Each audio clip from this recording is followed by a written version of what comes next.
Imaginez un instant. Alors que le monde célébrait les fêtes de fin d'année, un appareil mystérieux fendait le ciel chinois.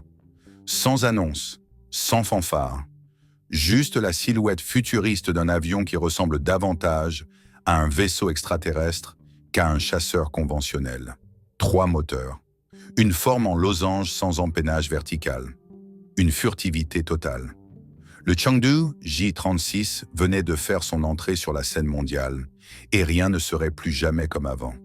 Aujourd'hui, nous plongeons dans ce qui pourrait être le plus grand bouleversement militaire de notre décennie. Comment la Chine a-t-elle réussi à développer en secret ce qui semble être le premier chasseur de 6e génération opérationnel au monde? Et pourquoi cela change-t-il complètement les règles du jeu dans la compétition pour la suprématie aérienne mondiale? Fin décembre 2024, des vidéos amateurs commencent à circuler sur les réseaux sociaux. On y aperçoit non pas un, mais 2 nouveaux appareils furtifs chinois jamais vus auparavant. L'un d'eux, massif et intimidant, capte immédiatement l'attention des experts militaires du monde entier. Ce n'était pas un accident, ce n'était pas une fuite, c'était une démonstration de force calculée. Le 26 décembre, jour de l'anniversaire de Mao Zedong, la Chine venait de lancer un message silencieux, mais puissant au monde entier.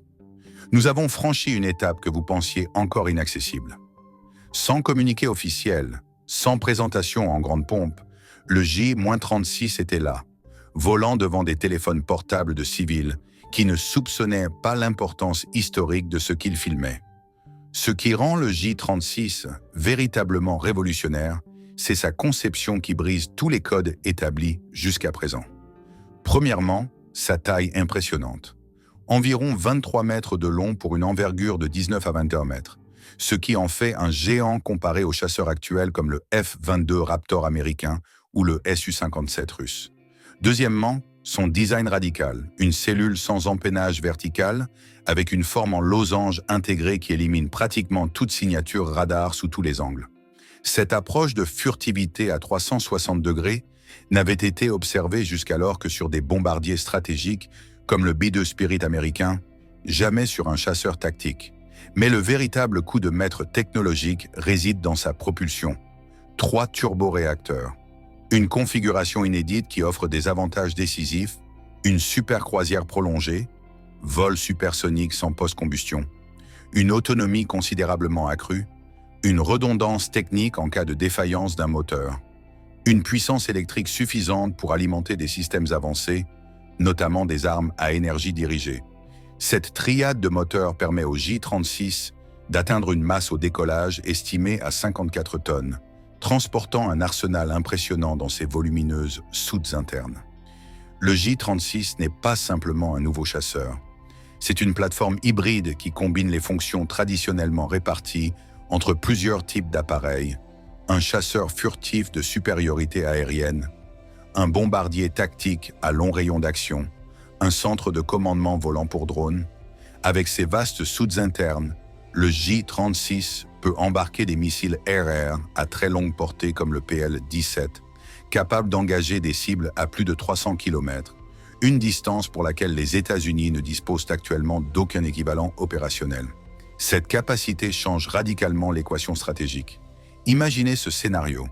Une formation d'avions de détection avancée AWACS et de ravitailleurs américains opère à 2000 km des côtes chinoises, se croyant hors de portée des chasseurs conventionnels. Un J-36, grâce à sa furtivité et son autonomie exceptionnelle, pourrait pénétrer cet espace aérien sans être détecté, neutraliser ses actifs critiques, puis disparaître avant même que sa présence ne soit confirmée. C'est une capacité de frappe stratégique dans un package tactique. Plus inquiétant encore, le J-36 semble conçu pour fonctionner comme une plateforme de contrôle pour essaims de drones autonomes, multipliant sa létalité sans nécessiter davantage de pilotes humains. Le dévoilement inattendu du J-36 a provoqué une onde de choc dans les cercles militaires occidentaux.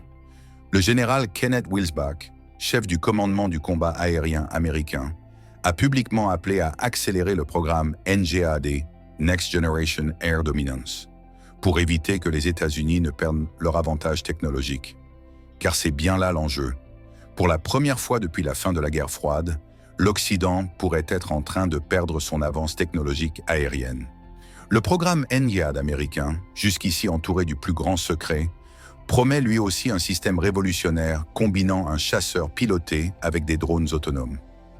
Des vols d'essai auraient déjà eu lieu, mais aucune image n'a fuité et son entrée en service n'est pas prévue avant 2030. En Europe, 2 projets concurrents tentent de répondre à ce défi.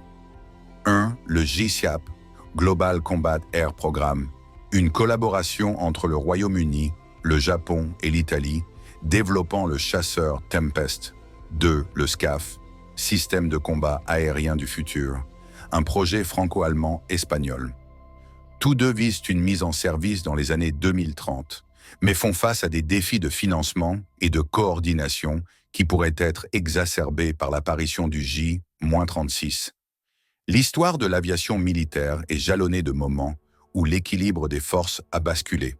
Lorsque le F-22 Raptor américain est entré en service au début des années 2000, il a offert aux États-Unis une suprématie incontestée pendant près de 20 ans. Aujourd'hui, avec le J-36, nous assistons peut-être à un nouveau basculement, cette fois en faveur de la Chine.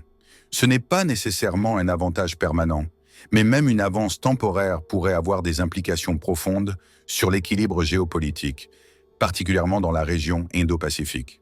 Ce qui est remarquable dans cette révélation, c'est la dualité de l'approche chinoise. En dévoilant simultanément le J-36 et le plus petit J-50, la Chine a montré qu'elle ne développait pas un simple appareil, mais une toute nouvelle doctrine aérienne construite autour de concepts avant-gardistes. La furtivité multibande, l'autonomie opérationnelle étendue, la coopération homme-machine, la projection de puissance à longue distance. Le J-36 marque l'avènement d'une nouvelle ère où la domination aérienne ne peut plus être considérée comme acquise par aucune puissance. Nous entrons dans une période de compétition technologique intense qui rappelle les moments les plus tendus de la guerre froide. Cette évolution aura des conséquences concrètes: augmentation massive des budgets de recherche et développement militaire, accélération des programmes occidentaux de chasseurs de 6e génération, coopération accrue entre alliés face à ce nouveau défi, course aux technologies autonomes et à l'intelligence artificielle militaire, redéfinition des doctrines d'emploi des forces aériennes. Pour le grand public, ce changement peut sembler abstrait, mais il représente un tournant historique. La guerre aérienne de demain sera définie par des machines plus intelligentes, plus autonomes et aux capacités bien plus étendues que tout ce que nous avons connu jusqu'à présent. Le Chengdu J-36 n'est pas simplement un nouvel avion de chasse chinois. C'est le symbole d'une transition géopolitique majeure, l'incarnation d'une Chine qui ne se contente plus de rattraper l'Occident, mais qui cherche désormais à définir elle-même les standards de l'excellence technologique militaire. La question n'est plus de savoir si la Chine peut concurrencer les États-Unis dans le domaine aérien militaire. Cette question a trouvé sa réponse le jour où le J-36 a traversé le ciel chinois sous l'objectif de quelques smartphones. La vraie question est maintenant: comment l'Occident va-t-il répondre à ce défi? Et sommes-nous prêts à entrer dans cette nouvelle ère de compétition technologique et militaire où aucune suprématie n'est garantie? Une chose est certaine, le monde a changé fin décembre 2024 et l'équilibre du pouvoir aérien mondial avec lui.